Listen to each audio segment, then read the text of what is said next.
bienvenidos, bienvenidas. Esto es Identidad Rionegrina. Hoy tenemos un programa hermoso con un montón de notas, con un montón de historias. Y estamos aquí en el barrio 1 de septiembre.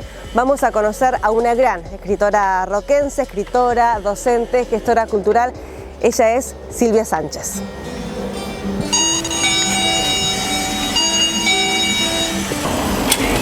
Flavia, tolón, tolón. ¿Qué haces? Bien, un gusto. Igualmente. Gracias por bueno, recibirnos. avanti Bueno, todo. qué lindo lugar, mucho verde. Sí, Hermoso. Pequeño y bueno. No, pero hermoso. Guarda Bueno, con el guiso. Permiso. Guiso es Un gatito. arrimadito, el guiso. Un arrimado. ¿Qué tal, Calentito. Flavia? ¿Todo bien vos? Bien. Bueno. Me siento. Dale, me siento por acá. Por acá. Y yo por acá. Ay, Bueno, fresco. Está muy frío hoy, muy frío, pero bueno, acá está hermoso. Bueno, Silvia, acá estamos en tu casa, hermosa casa, me Gracias. encanta. Vivís con Guiso y con Quincy. Quincy, Sí. otro gatito. Otra gata. Una gata.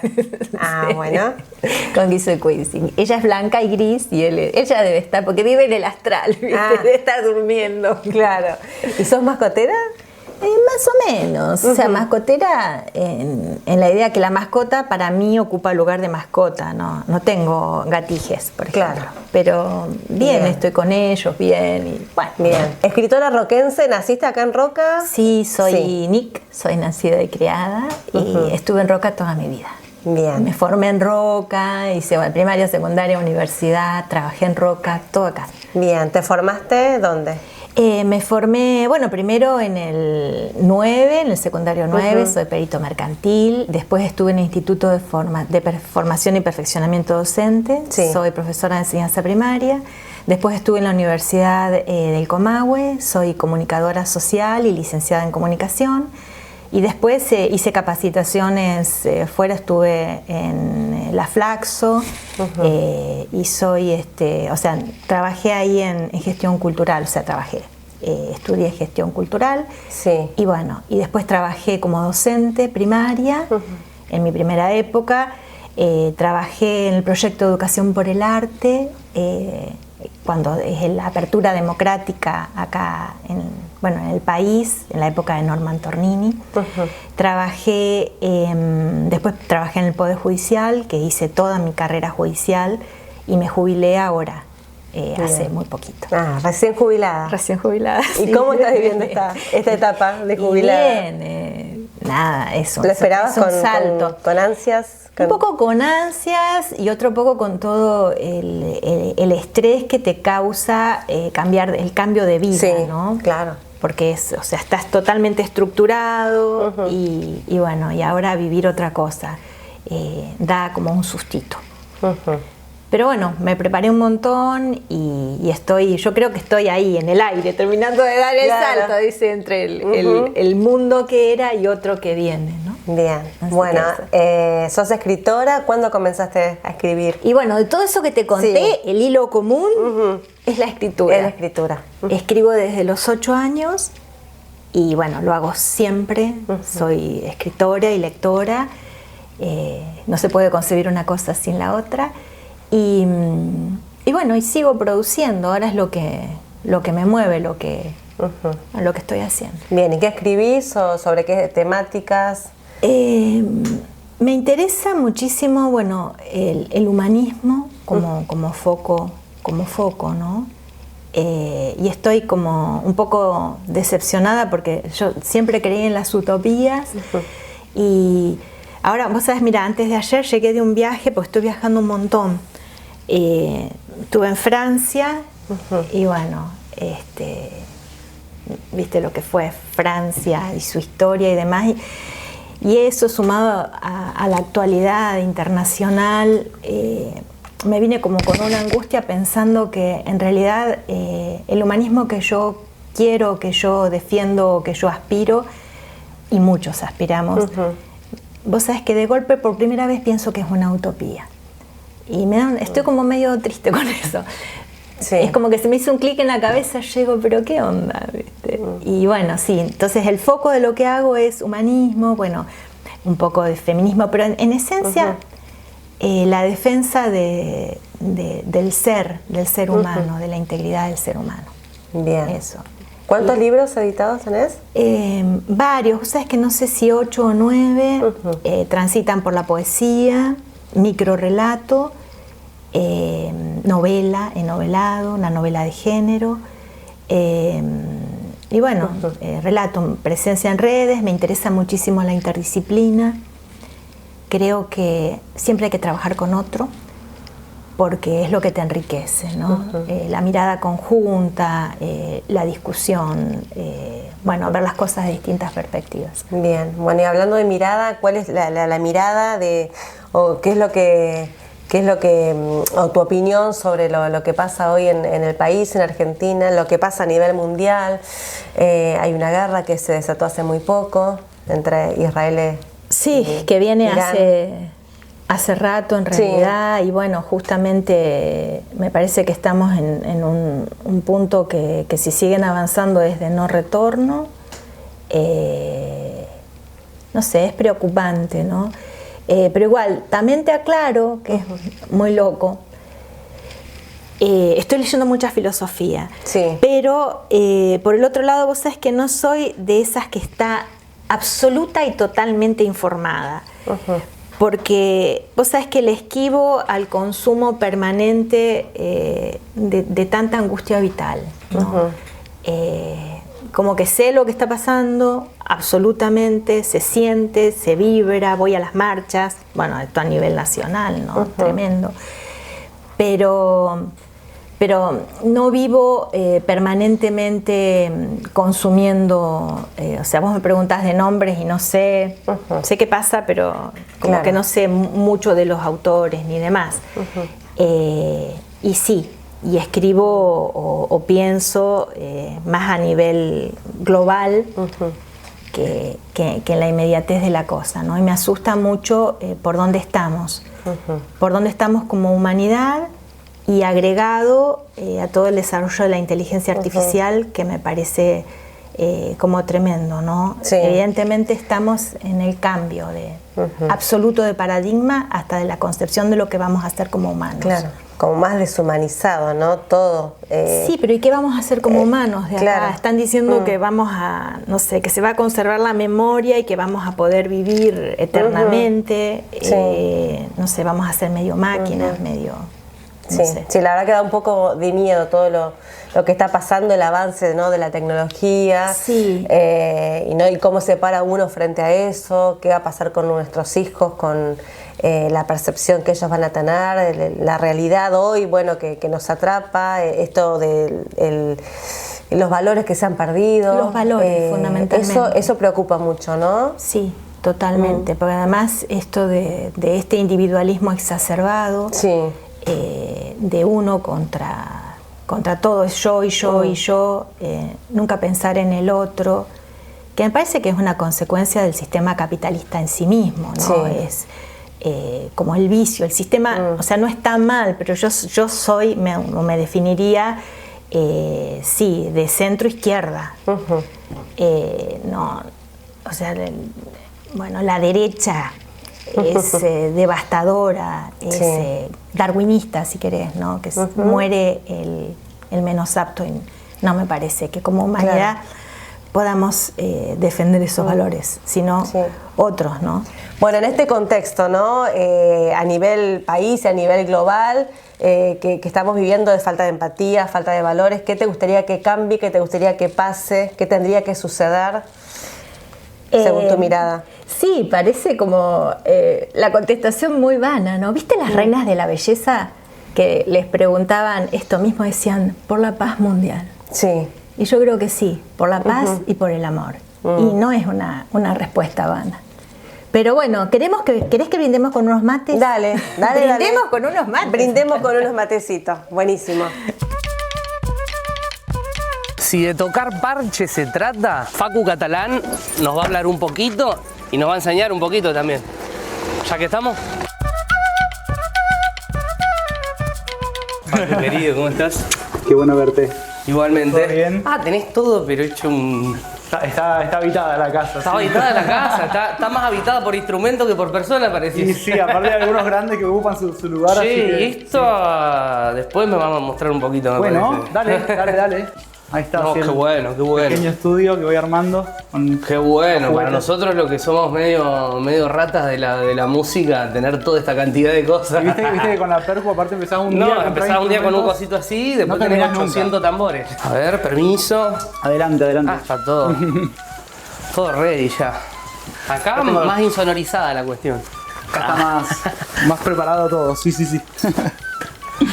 Ah, Ahí vamos. bueno. Sentate, Hace rato tranca. que veníamos intentando meter esta, Encontrarnos. Sí, encontrarnos. Sí, Estuvo... sí, bueno, acá estamos. Vamos a sacarnos. Ahí va. Ahora sí. Bueno, contame, ¿quién sos? Estamos. Bueno, nos conocemos, pero mi nombre es Facundo Catalán. Soy músico y educador. Básicamente me gusta definirme por esos dos roles, esas dos facetas dentro de todo lo que me gusta hacer también, que es un montón, ¿no? Viví toda mi vida acá, me gusta un montón viajar, conocer lugares, conocer gente, sumar experiencias y me gusta mucho traer un poco de todo eso para acá, traerlo un poco para nuestra zona, para nuestra región, mezclarlo con nuestra identidad, con lo que somos acá y que lo que empieza a surgir de eso sea, bueno, una mezcla de todo y una evolución un poco también, ¿no? Dentro de lo músico que sos puntualmente percusionista. Yo recuerdo que yo tenía 10 años, estaba estudiando extracurricular, creo. Yo no recuerdo si vos me diste una clase, a mí alguna clase, porque ya los ponían. De pasillo nos hemos cruzado un Sí, montón. un montón de veces. Quiero que me cuentes un poquito qué te fue llevando específicamente a la percusión. La percusión. Porque nada, es más, los pibes por ahí cuando piensan en música entran directamente bajo, batería, guitarra, ¿me Tal entendés? cual. Es como, pero la percu es un poco más compleja, tiene otra, no es solo batería. Tal cual, ¿Qué sí, te sí, sí. llevó de niño a empezar a vincularte con eso? Está re buena la pregunta porque la verdad es que no tengo como una imagen o un punto así como concreto que me haya aclarado, me haya revelado un día, che, bueno, es por acá y me voy a dedicar a la percu a full. Como si me pasó de más pibe con el piano, con la guitarra, que estuve con todo eso desde más chico, más adolescente.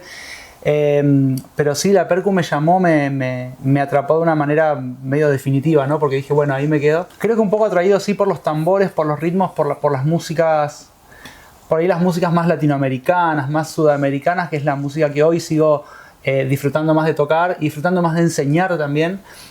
Si bien por mis laburos voy tocando y escuchando y haciendo un montón de músicas diferentes, si tengo que elegir creo que me quedo por ese lado, ¿viste? También influencia familiar, creo Ahí yo, va. ¿no? De un abuelo que era súper melómano. Él no hacía música, pero era súper melómano de estar todo el tiempo con la música, con el folclore, también con el tango y también con el jazz. Mucha música que escuché desde pibe. Y de meterme a mí en esa, ¿viste?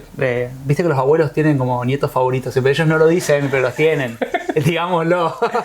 Así que eras el nieto favorito, Yo ¿no? me sentí muy cercano en esa y lo aproveché a full, así que la cercanía a la música fue mucho a través de él, mucho a través de mi viejo también, a través de mi maestra de música de toda la primaria, una persona súper ahí va. apasionada y que transmitía pasión, que fue algo que a mí me quedó. Y que hoy trato un poco de emular también, ¿viste? Como que no solamente aprendan a tocar la técnica, sino como que transmitir el entusiasmo que produce eso, la emoción que genera eso me parece súper valioso. Y bueno, y esa música, insisto, ¿no? El folclore en general fue llegando por la familia, por los adultos, y fue, no sé, prendiendo en mí de alguna manera, sí, capaz que un poco misteriosa todavía, no puedo definirlo muy concreto. Pero sí muy fuerte, muy pregnante, ¿no? Como ahí había algo que me seguía convocando y me seguía trayendo y las primeras experiencias de juntarme a tocar con amigos con los que cursábamos, por ejemplo, giraron en torno a esa música, a la música folclórica argentina y la música afroperuana y la música chilena. Entonces enseguida estuve en contacto con eso desde el lado de aprenderlo, desde el lado de tocarlo y de transmitirlo. Y te termina gustando. Creo que es medio como una Sí, consecuencia no, recontra, lógica de todo recontra. eso. Pero Estar metido. vos empezaste a estudiar percusión, antes habías estudiado, ya me estabas hablando de tu docente, de tu seño, Sí, digamos, de tal la cual, primaria. Tal cual. ¿A qué edad empezaste a estudiar vos la carrera de percusión? Y empecé a mis 15 años, por ahí yo estaba en el secundario todavía. Ahí va. Y bueno, a la par de estar yendo a la escuela a la mañana, iba a la tarde al INSA en ese momento. No, y de paso no tenías que ir a educación física, a la escuela. De paso zafabas alguna cosa ahí. Te eximían era, en tiempo era más tiempo, pero era, era bastante más tiempo. Pero era de hacer otras cosas, ¿viste? Empezaba a conocer toda la percu. Una percu bastante distinta también, ¿viste? A la percusión más latinoamericana. Que no, súper académico, claro. Súper académico, estaba estudiando marimba y esas cosas con notas y escuchando música orquestal, ¿no? Como otros lenguajes que decididamente te nutren un montón, te aportan y te influencian, digamos, después para la música que querés hacer. Entonces iba como picoteando un poco de esto y un poco de aquello, ¿viste? Como cumpliendo con lo que había que cumplir en la universidad y explorando todo eso otro que me gustaba para traérmelo. Que no quede relegado ni que quede a la espera de algo después, ¿no? Era claro, en ese momento. Yo me acuerdo que yo era pibito, yo tenía 10, 11 años, estaba estudiando primer año no, ni primer año extracurricular, ponele, de percu, y me acuerdo que te veía vos tocar con los del ensamble de percusión de fundación, que eran los profes, eran los tipos capos, claro. ¿Me entendés? Sí, total. Y vos que eras un pibe por ahí, adolescente, y yo decía, ¡fuah! ¡Qué loco! Estás con Frete, tocando con Ángel Frete, con el Fabi, ¿me entendés?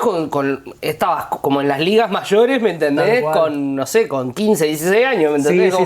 Fue un momento re valioso para mí por eso, porque desde muy inicial en la formación tuve la posibilidad de tocar ahí con el ensamble que me dio como el oficio de estar tocando, ¿no? Claro. A pleno, armando repertorio, preparando conciertos, girando, viajando, hemos viajado un montón.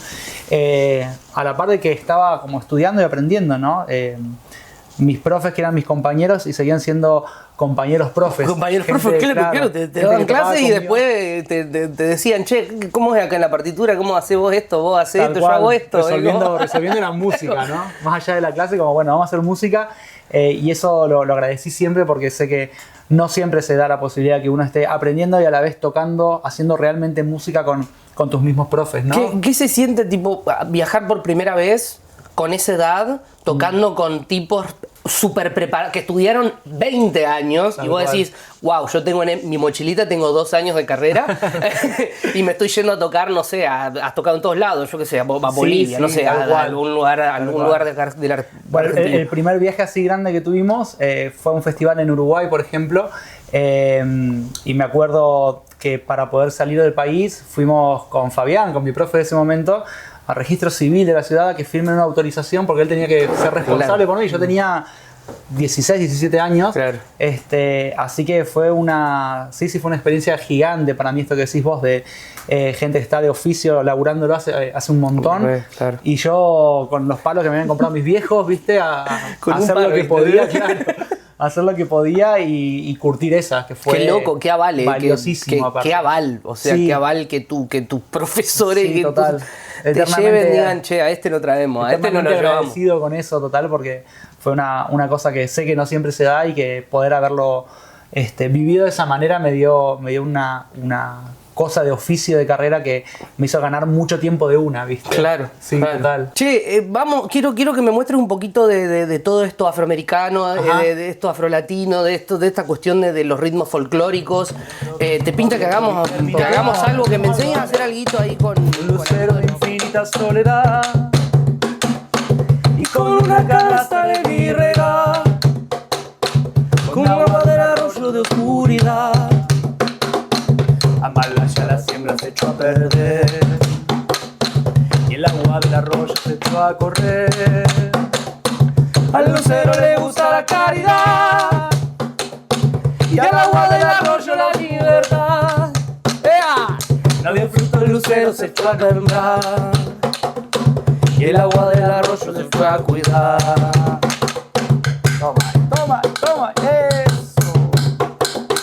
En una hora triste quise cantar y dentro de mi canto quise llorar y dentro de mi canto quise gritar. Pero tan solo canto para callar. Amalaya la hora que fui a cantar, Amalaya la hora que fui a gritar. Si llorando se grita para callar y mi vaso sediento no llega al mar, amala ya la hora que fui a cantar, amala ya la hora que fui a gritar.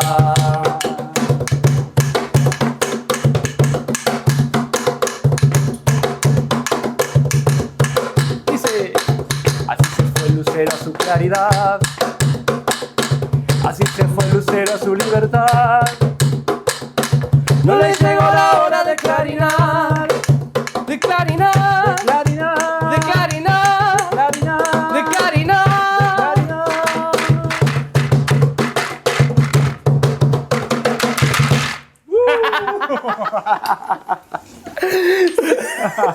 Salió primero que me diste para tocar.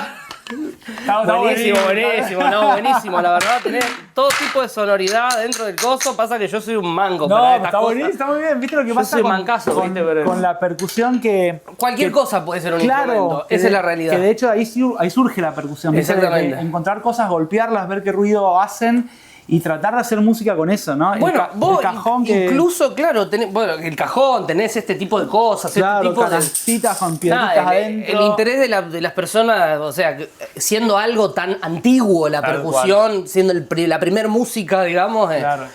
nada, la necesidad de la gente de expresarse a través de tocar, de golpear. Tal cual. Incluso, bueno, vos estuviste en una de las formaciones que acá le permitió a mucha gente acercarse a la música desde lo lúdico. Justamente todo esto del lenguaje de señas para la percusión. Tal Quiero que me cual. cuente un poquito de eso porque me tatambó ese grupo que armaron ustedes acá de gente que se pone a hacer percusión con una guía, con alguien que le va diciendo, no, acá va así, con el coso, que saben el lenguaje, que interpretan el símbolo y capaz que vos no sos una persona que estudió percusión, pero puede tocar, ¿me Pero entendés? salís, claro, pero salís a tal tocar. cual, Contame un tal poquito cual. qué fue eso, qué fue Metatambó. Metatambó sigue Eso siendo. es, perdón, yo ya no soy parte, pero el grupo sigue existiendo. Es un ensamble de percusión de gente que se junta a tocar tambores muy diferentes, que tienen eso que decías vos, la característica de que la música que van tocando es música improvisada, música creada en el momento, y que hay una de las personas del ensamble que se pone como director al frente del resto de la gente y con un lenguaje de señas que todos conocen y aprenden previamente, va como coordinando esa improvisación, dándole como una forma musical a eso para que no sea una cosa eterna o que se vaya para cualquier lado, sino que le va dando como un sentido. Súper lúdico, Claro, armando una forma sobre eso, ¿no? Y tiene eso que decís vos, tiene una cuestión de mucho juego, de mucho explorar y aportar desde lo que cada persona que está en el ensamble va teniendo para decir en el momento. Entonces, los ensambles se pueden armar con gente que toca muchísimo y con gente que recién está empezando y con gente que tiene curiosidad y se anima. Porque cada uno, desde lo poco o lo mucho que va aportando, va contribuyendo a esa composición en tiempo real, digamos. Claro. Y permite esto, mucho juego, mucha improvisación, mucho error y tomar el error y hacerlo parte de la música. Entonces, como que el concepto de error queda un poco por fuera y está buenísimo porque permite explorar un montón la música desde un lugar mucho más relajado, ¿no? Sin miedo a equivocarse, entre comillas. sin miedo a como hacerlo estuve mal. haciendo yo, recién me equivoqué todo. No, es lo que va pasando, claro, es la situación musical en el momento que va proponiendo cosas y a partir de lo que a uno le sale hacer en el momento, va colaborando con eso, con esa música que sucede ahí, ¿no? Y esta versión que tocamos recién no volverá a sonar nunca más porque la hicimos de una manera como Totalmente, salió ahora. como salió, así y, en el y momento. ese es el espíritu de esa forma de hacer música que Sí, me parece súper interesante para incluir, para atraer a la gente, para comunicar y para crear algo donde puede no haberlo y vos decidís que esté. Entonces Claro. ya es una cuestión como de principios, decir, bueno, vamos a hacer algo acá, ¿no?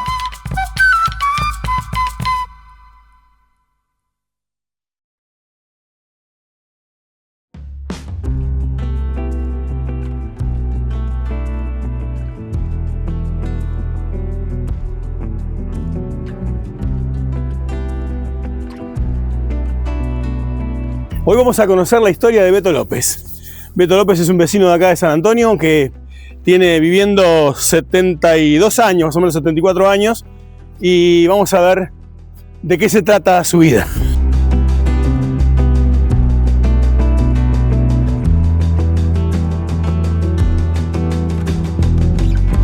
Vamos a charlar con Beto López. En realidad todos lo conocemos como Beto López, es un ciudadano aquí de San Antonio, un vecino que lleva 50, 70 y pico de años acá viviendo. ¿Cómo estás, Beto? Buenas tardes. Buenas tardes.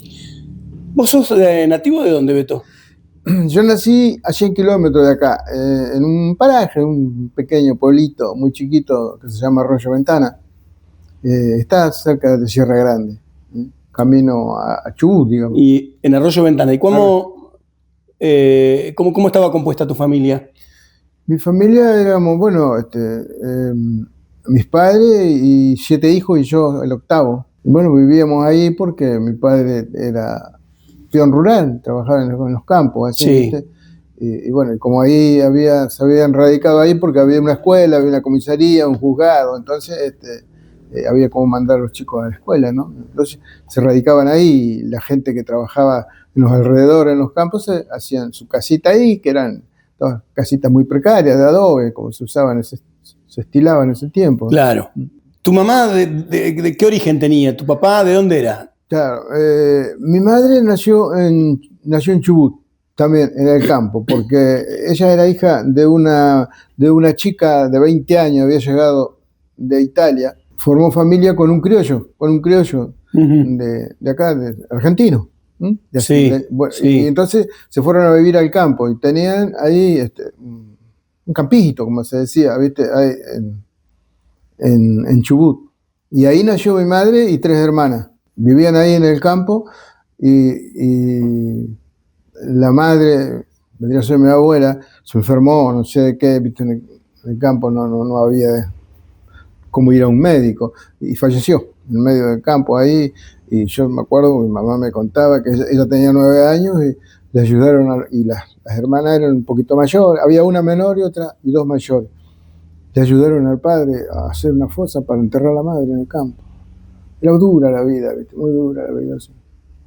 ¿Y cómo conoce tu mamá a tu papá? Estando ahí, después siguió la vida ahí, pasa un día, en ese tiempo, 2 años, la hacienda de los campos se llevaban por arreándola. Uh-huh. Y bueno, venía una majada grande de hacienda que la traían arreando, y entre los que venían ahí trabajando, arreando la hacienda, los animales, venía un tal López, que fue mi padre, y bueno, y él, no sé, se puso de acuerdo con mi abuelo, se llevó a mi mamá, que tenía 15 años, la llevó de esposa, se llevó en el anca de su caballo. No me digas. Sí, así eran esas. O sea, fue una cosa terrible, ¿viste? No hubo un noviazgo, digamos. No, por favor, si lo conoció ahí, era así, pero lo que pasa es que en esos años se estilaba de esa manera, ¿viste? No, yo estoy seguro que habrá tantos casos así, ¿viste? Sí, seguramente. Claro. Pero además tenía 15 años, era una piba. 15 años, sí.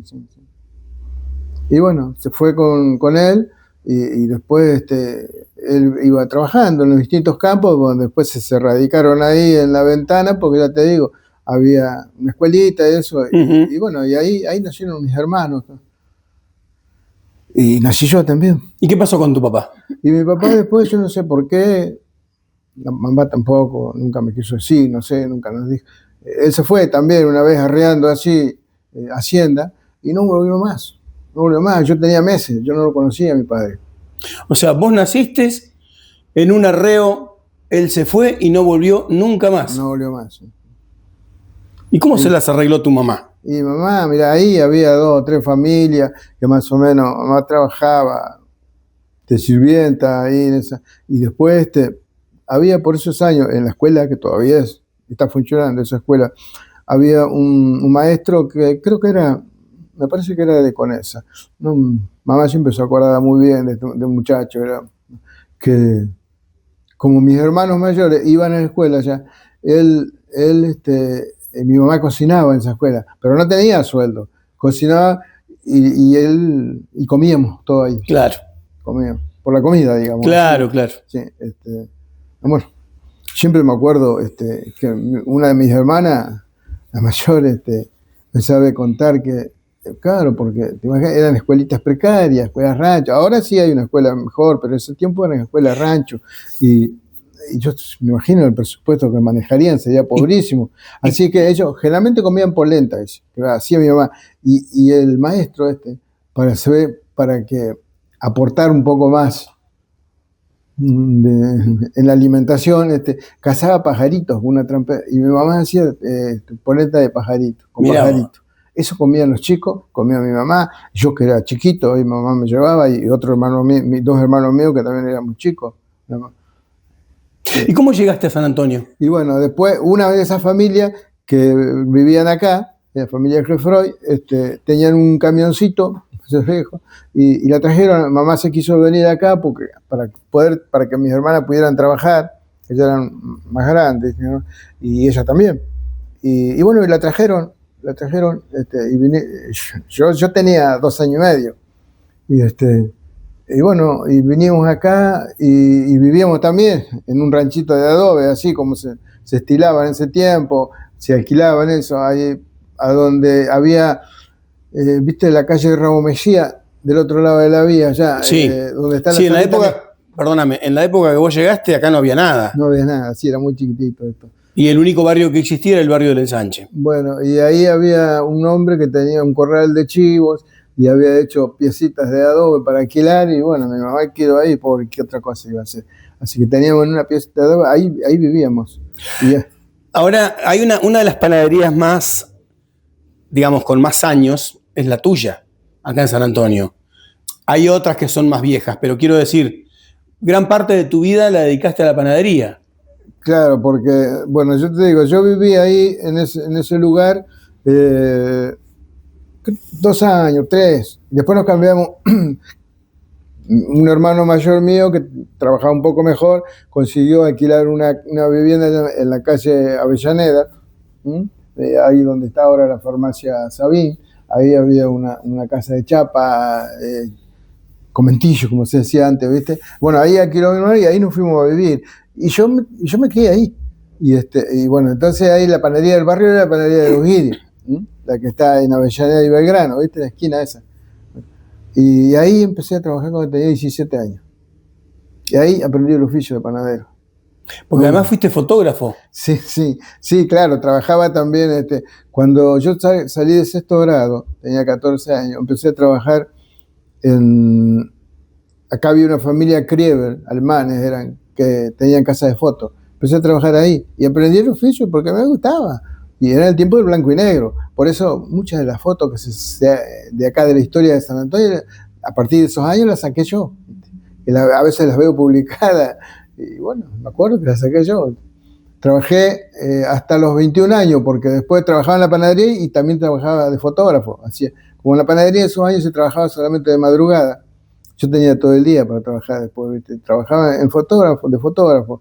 Trabajé con Neyman, trabajé con Lal. Sí. Tuve un tiempo un laboratorio, como se decía, de revelar fotos con muchachos de Segura. Y bueno, hasta que después surgió lo que nos hizo despegar a mi hermano y a mí. Yo tenía un hermano que trabajaba en la Consal. Bueno, yo trabajaba, ya te digo, en la panadería y bueno, con unos ahorros que teníamos compramos una bloquera, una máquina para cortar bloques. Y a partir de ahí despegamos, por lo menos para poder tener una vida mejor. ¿Qué fue lo que hizo clic en tu vida? ¿Qué fue lo que te marcó? ¿Qué cosas te marcaron? Creo que fue eso. Una fue esa. Cuando logramos comprar esa máquina con mi hermano para fabricar bloques, empezamos a fabricar bloques y empezamos a trabajar mucho, ¿viste? Porque acá esto hacían bloques, pero con el moldecito a mano. Nosotros entramos a producir muchos bloques y empezamos a despegar desde lo económico. Entonces eso me cambió la vida, porque ya a partir de ahí ya no paré más yo de hacer inversiones. A pesar que yo tenía 22 años, era un pibe. ¿Viste? ¿Y era soltero? Sí, claro. Y mi hermano tenía 25. Éramos, ¿viste? Y bueno. ¿Y cuántos hijos tenés? Yo tengo 3 hijos. 3. Bueno, Jorge, el mayor, que es el más conocido, y Pablo y Gerardo, que se lleva 15 años con los hermanos. Después de 15 años tuvimos otro hijo con Elsa, la chica con la que yo me había casado. ¿Cómo estamos con la panadería? ¿De vez en cuando incursionás en la panadería? Porque claro, todavía... Claro, porque ahora está mi hijo más chico, Gerardo siguió con la panadería, bueno, y yo como yo vivo acá pegado, a veces me entretengo ayudándole, y bueno, y le trato de transferirle Los conocimientos. Claro, mi experiencia. A veces no me hace caso, pero a veces sí. ¿Y qué significa, si es que me podés responder, qué significa para vos haber vivido en Río Negro, haber hecho tu vida en Río Negro? Mirá, no, yo estoy recontento, feliz de ser rionegrino. Y me gusta mucho mi provincia. La he recorrido siempre he ido, siempre me ha gustado ir a Bariloche, por ejemplo, ¿viste? Bueno, la conozco bastante, sí, me gusta mucho. Y bueno, y acá hice mi vida, así que yo... Si tuvieras que elegir una provincia, suponete en el hipotético caso de que volvieras a nacer, y tuvieras que elegir la provincia, ¿qué provincia elegirías de la Argentina, hoy que tenés conocimiento? Sí, no, creo que elegiría creo que volvería a elegir Río Negro, sí, porque me gusta, ¿viste? Río Negro es el norte de la Patagonia, porque acá es un clima, sí, hay que acostumbrarse un poco al viento, nada más, ¿viste? Pero claro, después no hace mucho frío, no hace mucho calor, ¿no? Bueno. ¿Qué le dirías, Beto? Por supuesto que la vida es diferente. Hoy por hoy los chicos tienen muchas ventajas que antes, en aquella época, no existían. Totalmente. Pero ¿qué le dirías, qué le recomendarías a un joven que también fuera hijo de una familia numerosa, humilde, muy pobre? ¿Qué consejo le darías? Mira, yo le daría un consejo que me dio mi madre cuando yo era pibe. Cuando era pibe yo, porque a veces quería alguna cosa y que no me la podía comprar. Mi madre, éramos pobres, muy pobres, ¿viste? Y siempre digo de que yo fui pobre pero fui feliz, porque mi madre era muy buena con nosotros, nos llenaba de mimos, ¿viste? Ella no nos podía comprar más un par de zapatillas, pero nos llenaba de mimos.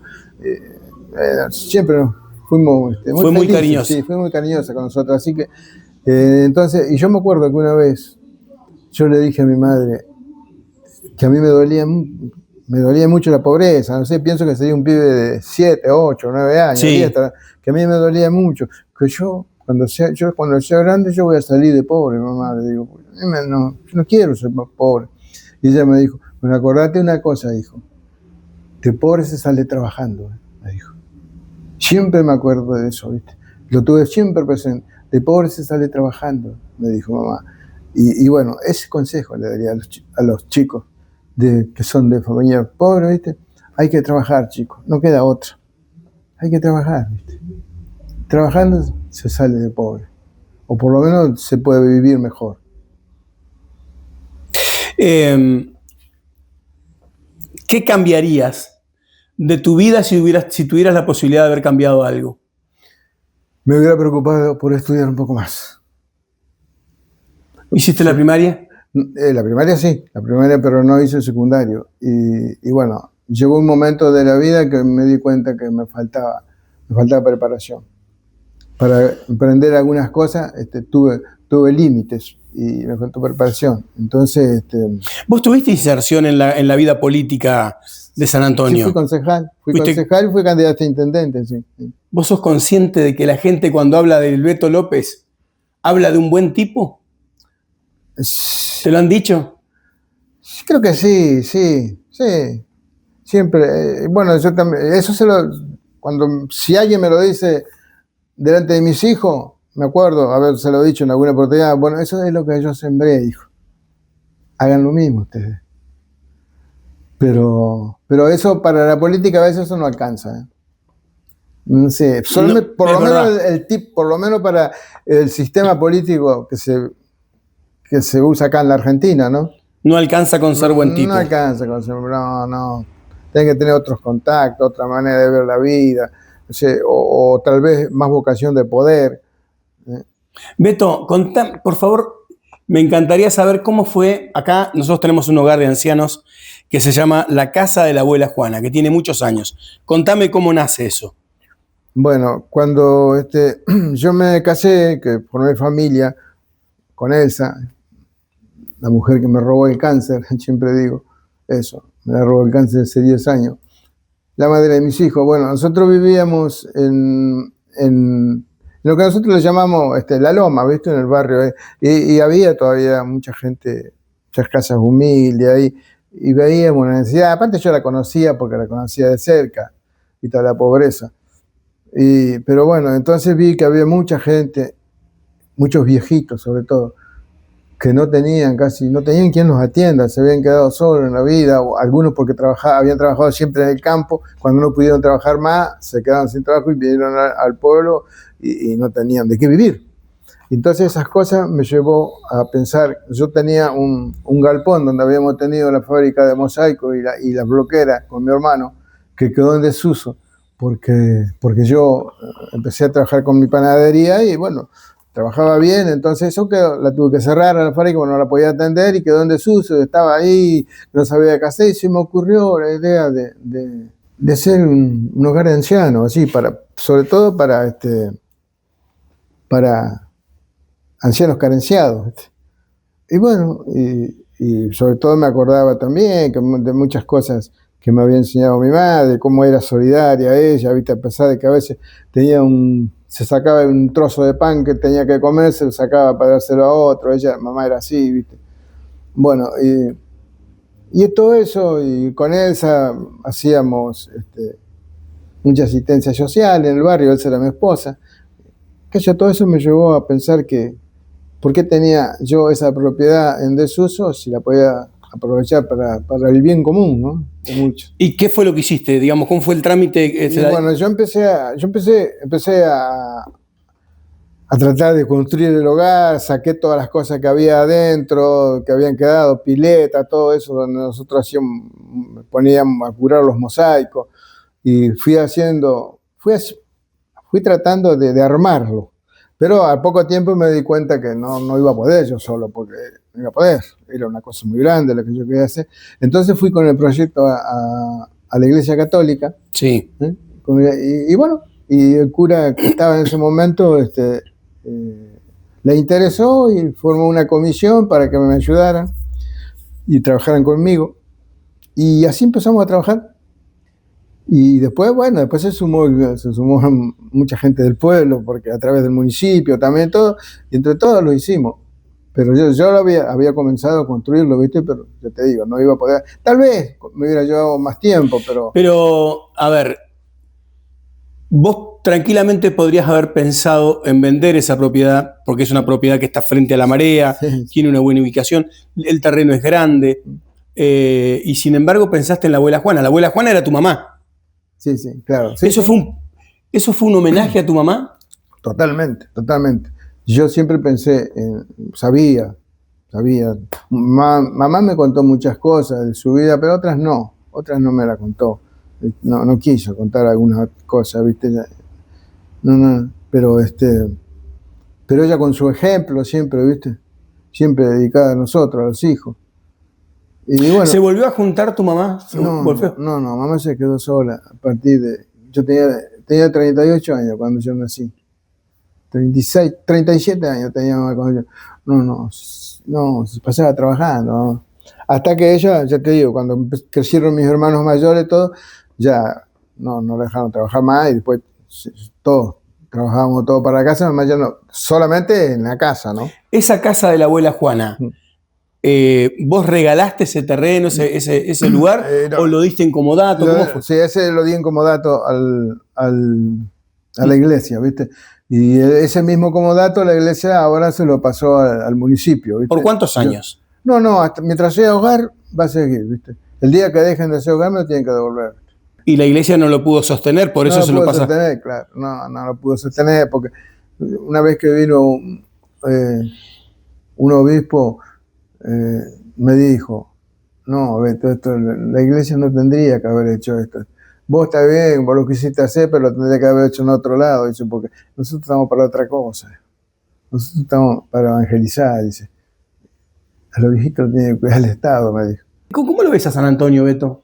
¿Cómo lo ves en 20 años? A lo mejor ni vos y yo vamos a estar, pero ¿cómo lo ves? ¿Cómo te parece que va no, y mirá, es muy difícil, viste, en estos tiempos sostener una población en crecimiento. Y acá nosotros tenemos las grutas que, viste, crece una barbaridad. Entonces, si comparamos el crecimiento de las grutas con el crecimiento de San Antonio, es el mismo municipio, es todo lo mismo, pero bueno, nos damos cuenta que acá nos hemos quedado mucho, viste, nos hemos quedado mucho.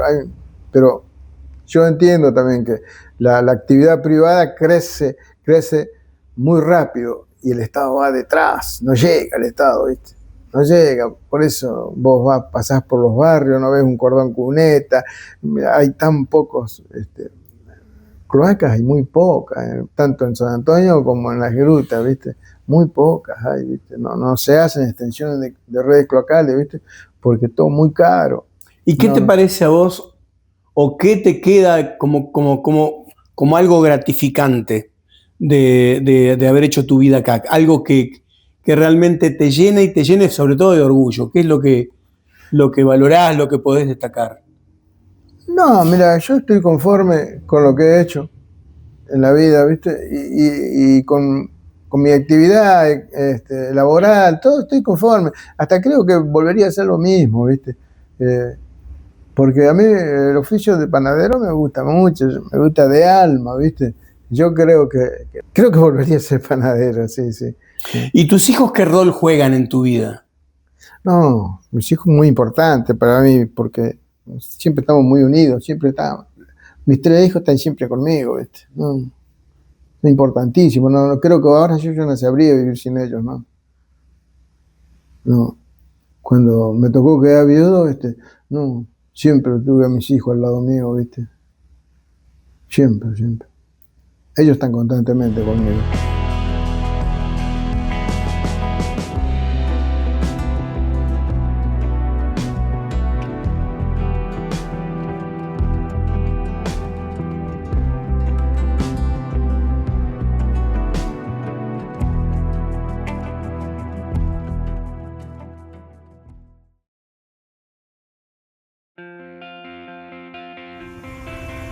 Che, bueno, ¿y ahora qué estás haciendo? Porque ya hablamos de todo lo que has hecho.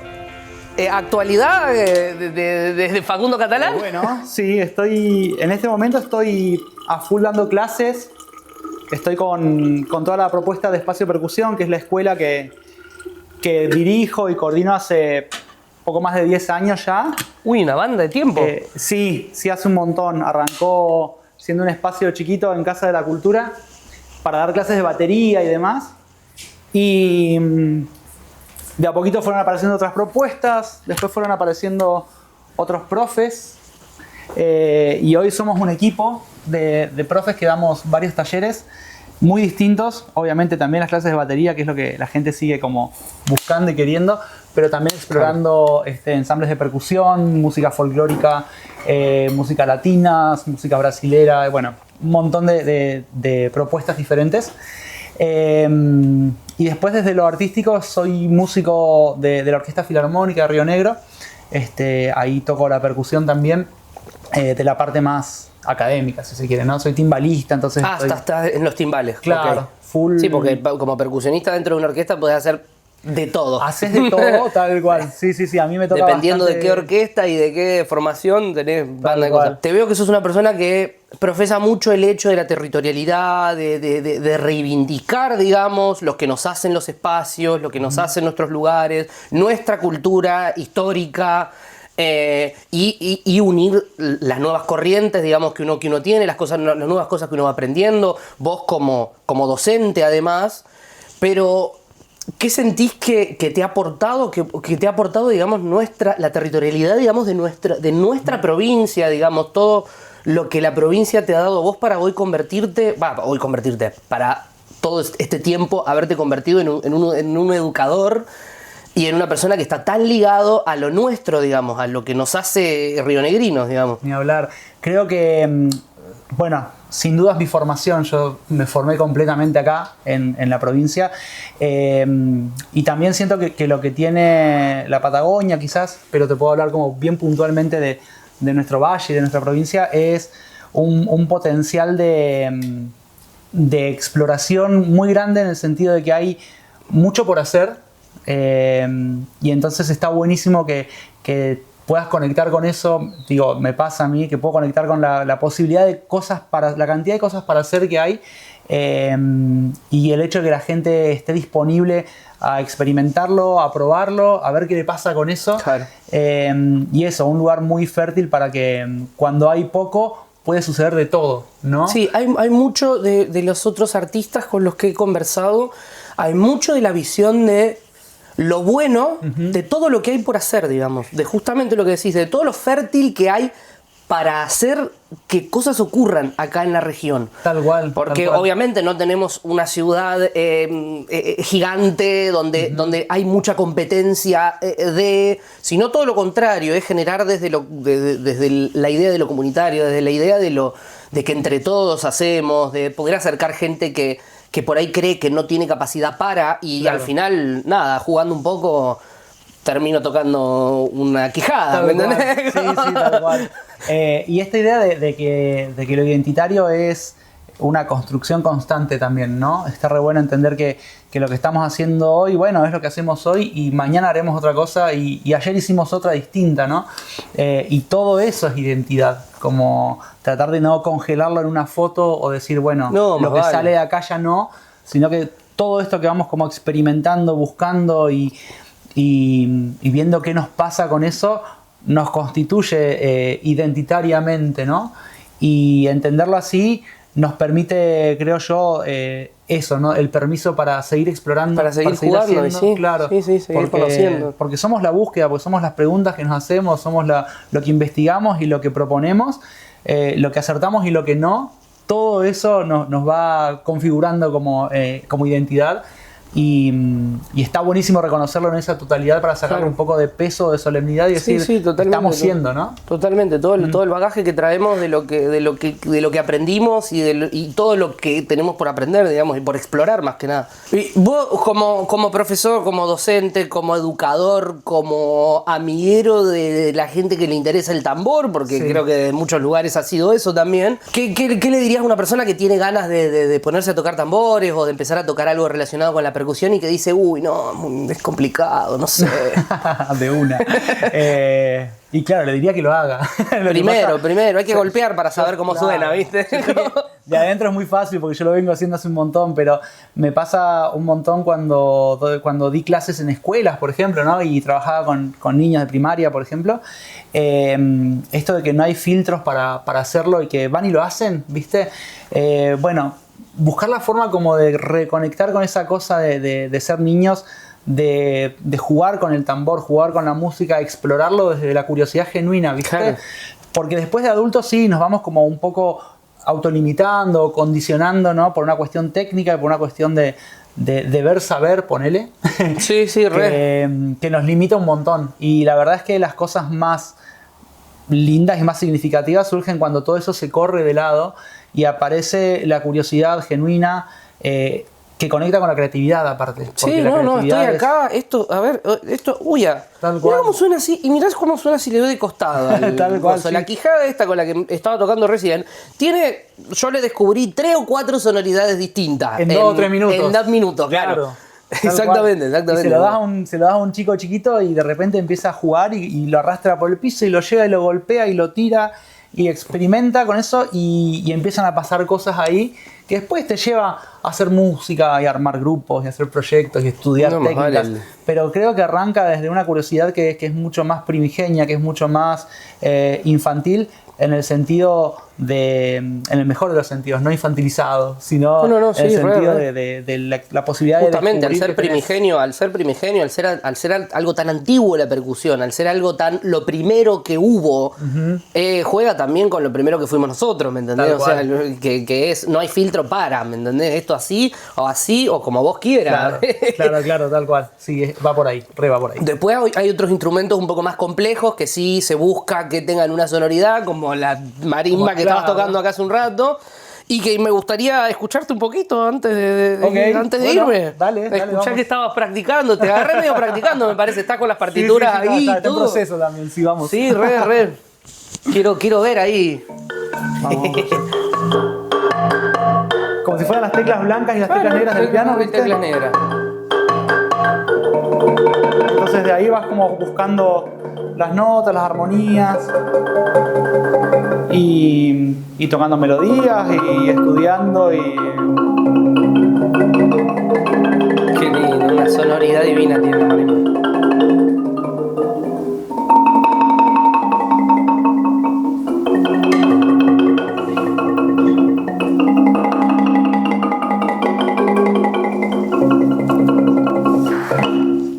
Yo me voy a ir preparando porque ya... Ok. Te despido y me quedo estudiando un rato. Sí, Dale. Ya que vos me habías contado que te la habían prestado, así que Sí, hay que aprovechar la full. cada minuto, total. Bueno, ¿me acompañas vamos, acá? Vamos. Bueno, tremendo, Facu, la verdad. Gracias. Capo Gracias total. por la visita. Gracias a vos por recibirme. Nos vemos. Nos vemos la próxima. Muy bien. Chao, chao.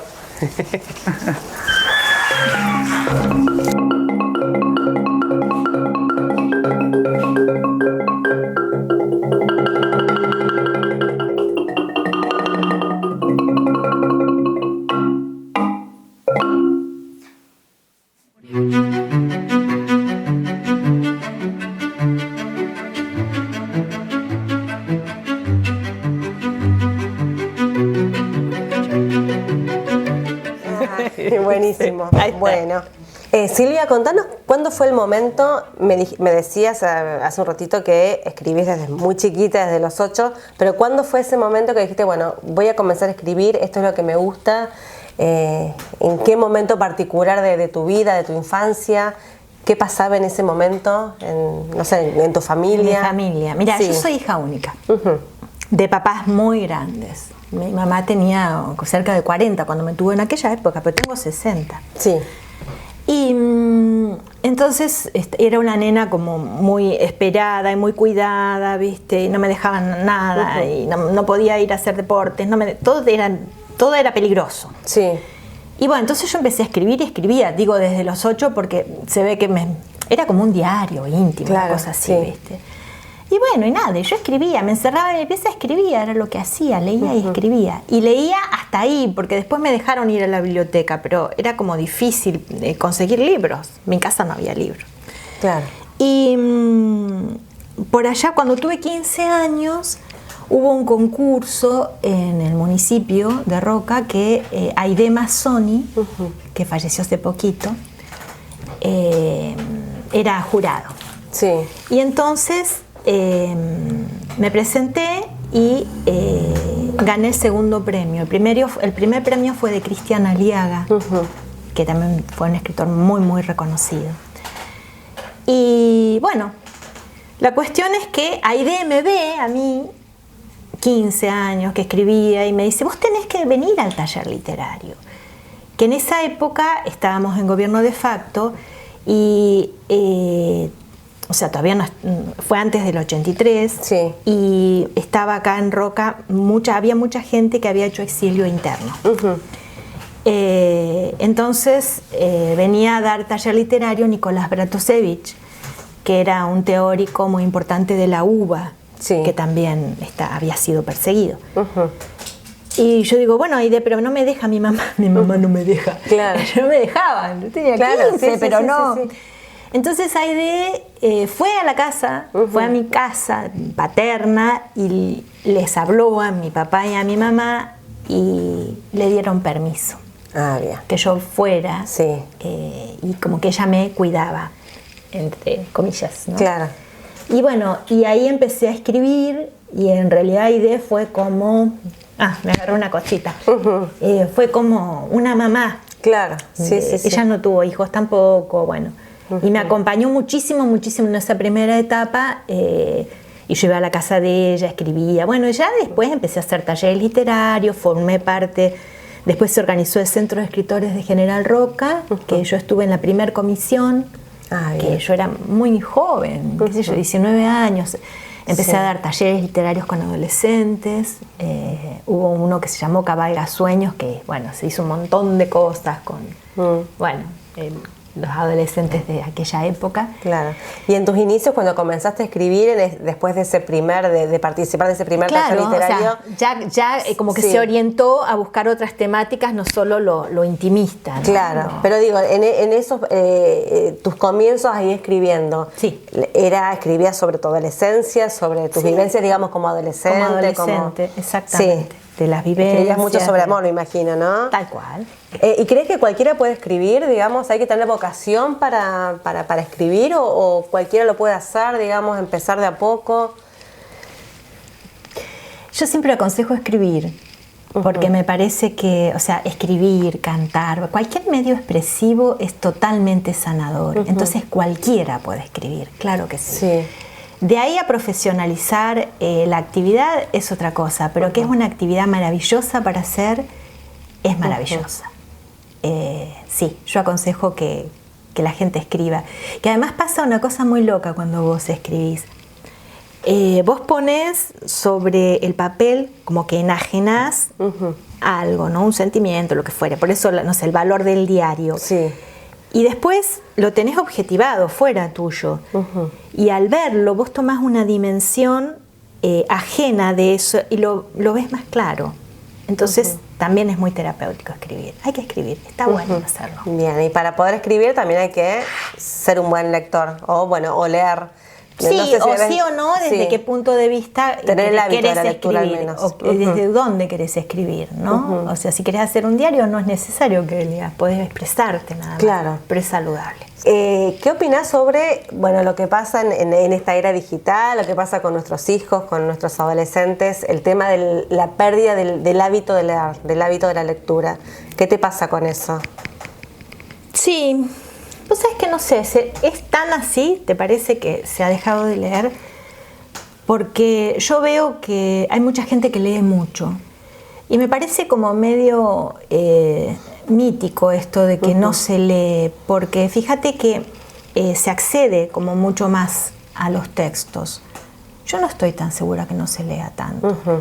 Lo que sí se lee en formatos diferentes, que son formatos más pequeños y todo con una dinámica, rarísima, de redes, ¿no? Muy rápida.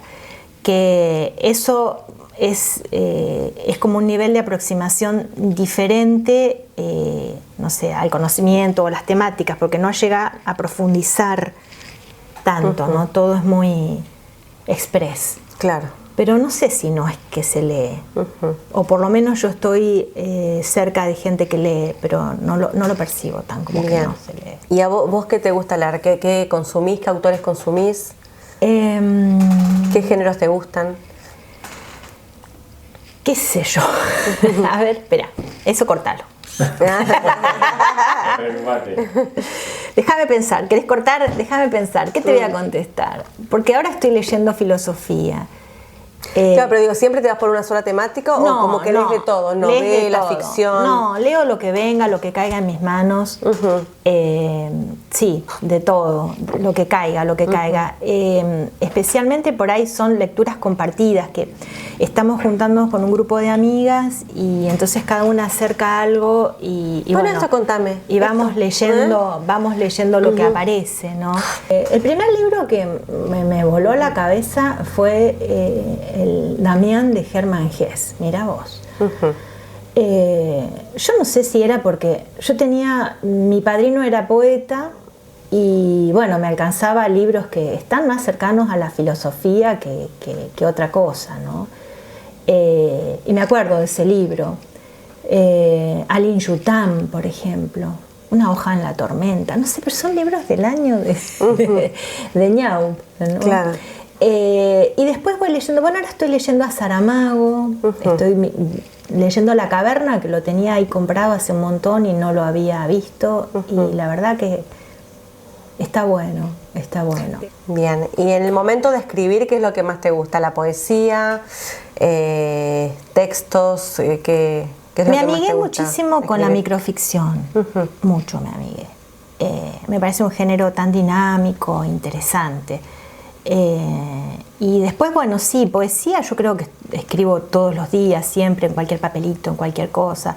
Surgen ideas y las vas poniendo ahí, después las vas chequeando. Inclusive los libros los intervengo a todos, los rayo, los pinto, porque es como que te disparan, bueno, nuevos pensamientos, nuevas ideas. Buenísimo. Bueno, ¿me mostrás tus obras, tus libros? ¿Tus obras? Bueno, dale. Dale, ahí vengo, ver. Vamos a ver. Ups, a ver, che. La hermosa casa, me encantó. Gracias. La biblioteca está buenísima. Y tenés una hija en Barcelona, me contabas, ¿no? Viviendo en España. Una hija viviendo en España, que es la que diseñó esta casa. Ah, bien, bien, bien. ¿Es arquitecta? Es diseñadora de interiores. Ah, bien. Buenísimo. ¡Chachán! Ah, acá está. ¿Jugamos a las Bueno, cartas? Dale. Mirá, un montón. El primer fueron este libro. Sí. Molino de Tierra.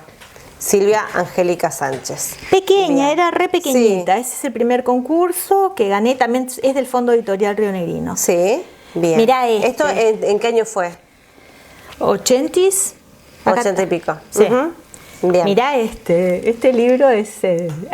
No sé, amo. No seamos. No seamos. Este lo hicimos con Lisandro Martínez. Ah, mirá. Este ni se presentó ni nada, también fue del Sí. Fondo Editorial Rionegrino y bueno, quedó ahí en un... No. Y después que vino, varios libros vinieron, pero por ahí saltamos a Sí.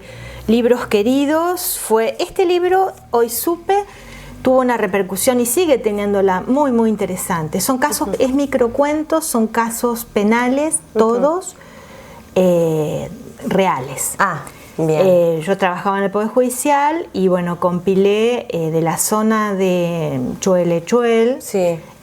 montones de casos que se convirtieron en microcuentos. Bien, ¿algunos casos conocidos? No, son todos delitos menores que no llegaron a juzgarse. Ah, bien. ¿Sí? Hoy supe. Hoy supe. Ese sí, ese es como interesante. Bien. Trascendió un montón. Sí. Esta es la novela que se llama Dejaron de venir las visitas, que es una novela de género, que también trascendió bastante y se usó, se usaba para abordar el tema de género, ¿no? Como en equipos terapéuticos. Bien, ¿y por qué el título? Y porque acá es un personaje que se llama Valeria y Sí. bueno, él es muy machista y ella no puede recibir a nadie en su casa, entonces Claro. dejaron de venir las visitas. Pero por otro lado ella también se seca, viste que cuando menstruas te dice, te vinieron las visitas. Sí. Bueno, ella también Ah. se seca y Sí. bueno, y se deprime y bueno, está triste. Es todo el pesar, digamos, del personaje, Del de personaje, Valeria. que terminan los dos siendo víctimas recíprocas. ¿Y esto es porque ficción o basado en un hecho real? Tiene parte de realidad y parte Sí. de ficción. Pensá que yo trabajaba en un juzgado penal. Sí. Bueno, se vieron muchos casos de violencia de género y bueno, ahí está mechado con... ¿Es una con un poco temática y que un te poco. interesa, la Es violencia una de género? temática que me interesa, sí. Sí. sí. Bueno, y ¿Cuál es el opinión? último libro que escribiste. Y el último libro Sí. no lo tengo acá, no es en este momento, o sea, está físicamente, pero lo presentamos, ahora estamos presentando, y se llama Libertad esa rara, Sí. que tengo esto, porque es de descarga gratuita el libro. Bien. Ah, buenísimo. Es una obra, es un libro álbum que hicimos con Héctor Boeto. Y está resuelto en lenguaje coloquial y habla justamente de esto que me preguntabas, ¿no? De la actualidad. Bien. Por eso se llama Libertad esa rara. Libertad y Esa rara. libertad esa rara. Esa rara, libertad esa rara. Así que bueno, esta la pueden encontrar Bien. en Google Books Sí. y es de descarga gratuita. Buenísimo. Está hace un mes subido y bueno, caminó muy, muy, muy bien. Ahora lo van a traducir al inglés. Bueno, la gente que quiera consumirte, que quiera, leerte, ¿dónde tus libros los encuentran? En la biblioteca, Sí. Roca, en la biblioteca Lucía de Puyán, están en librerías también. Bien. O me buscan online y vemos cómo, porque tengo presencia en redes, Silvia Sánchez escritora. Bien. Y bueno, sí, ahí Buenísimo. estamos. Que por ahí ese es el tema del escritor local, viste, que Claro. el problema de la distribución de los... Silvia, ¿qué crees que te aportó o qué te aporta la provincia de Río Negro a tu identidad, ¿no? Como escritora, como docente? Como persona. como persona? Y yo soy Río Negro, o sea, no, está mal, borralo. Yo no soy Río Negro, yo soy Silvia. Vos sabés que yo amo ahí volvemos, amo tanto a este lugar. Crecí acá, es una provincia maravillosa. Toda la construcción que tengo como persona, como escritora, tiene que ver con la gente y con este territorio, fundamentalmente con el territorio. Para mí es muy importante el territorio. Estoy viajando mucho, te conté, Sí. pero no me iría a ninguna parte. Yo me quedo acá. Vos sabés que siento que acá está la raíz, la pertenencia, es lo que me justifica como individuo.